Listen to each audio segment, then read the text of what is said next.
Kalau kamu lagi baca buku apa?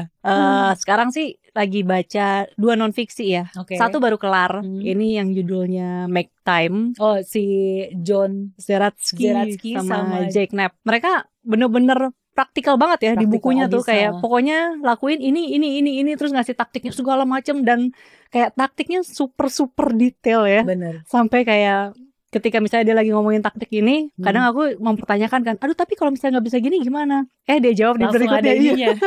Langsung ada alasannya gitu ya. Iya benar. Terus dia suka ada diselipin sama humor-humornya, itu yang aku suka sih. Iya, cerita-cerita mereka lucu sih. Terus gimana mereka kerja pas lagi pulang ngelihat anaknya malah jadi suka mainan handphone gitu kan. Sama kayak eksperimen mereka untuk bikin kita bisa ngeluangin waktu nih buat hal-hal yang penting di hidup kita gitu kan. Kayak eksperimennya gila banget sih. Banget. Bagian yang paling menarik buat kamu yang mana? Waduh, yang mana ya? Kalau buat aku yang bagian burner list, itu antara si John atau si Jack yang punya teori itu. Jadi kalau misalnya kita dalam seminggu nih punya banyak kegiatan yang pengen dikerjain, coba bikin dibagi, kayak misalnya kita ngebagi masakan. Jadi kan kalau kompor di luar negeri kan ada 4 tuh ya. Ada 4 corong gitu ya, 4 api ya. Kadang yang satu buat masak makanan utamanya, terus yang api sebelahnya buat makanan yang lain. Nah, bikin kayak gitu juga. Jadi dikelompokin mana yang harus banget dikerjain duluan, mana yang bisa dikerjain sela-selanya, terus mana juga yang kayaknya pengen dikerjain tapi sebenarnya nggak dikerjain juga nggak apa-apa gitu. Itu aku bener masih nempel sampai sekarang dan masih aku terapin itu, si burner list itu. Oh iya. Emang ngebantu banget.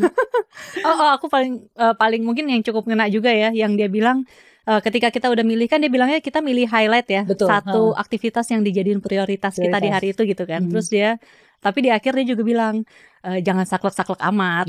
Kalau misalnya sampai nggak pagi sampai siang ternyata si highlightnya belum terlaksana, cari highlight lain aja nggak apa-apa gitu, biar nggak stres. Kayak bener, mereka kadang suka terlalu saklek gitu kan, kayak aduh malah jadi sebel gitu atau jadi sedih. Jadi sama hal lain yang aku inget tapi aku lupa alasannya kenapa. Pokoknya dia bilang katanya kalau kita udah bangun dari pagi, misalnya jam 5 jam 6 lah let's say, jangan langsung bikin kopi, tapi bikinnya katanya jam 9.30, karena berdasarkan riset dari si pelaku kopi apa gitu, dia bilang alasannya, dan itu nempel banget di otak aku sampai sekarang.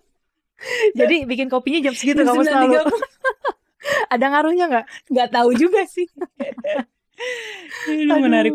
Terus itu udah selesai dibaca? Itu udah selesai. Terus yang sekarang lagi baca currently readingnya ini Mindset. Yang ditulis Carol Dweck ya. Ini juga bagus banget sih. Dia kan memaparkan tentang perbedaan si orang dengan fixed mindset sama orang dengan growth mindset. Aku baru baca mungkin kayak 3/4 kali ya, 70-75% gitu. Dan memang itu tuh dari situ tuh dia masih maparin orang dengan fixed mindset tuh gini, orang dengan growth mindset tuh gini. Jadi kalau fixed mindset tuh memang bukan orang yang melihat tantangan tuh sebagai sesuatu yang menyenangkan gitu, sesuatu yang harus ini seru banget nih, gimana caranya kita bisa mengatasi gitu. Kalau si fixed mindset tuh kayak tantangan tuh kayak jadi aduh susah gitu, maunya yang bisa-bisa aja gitu.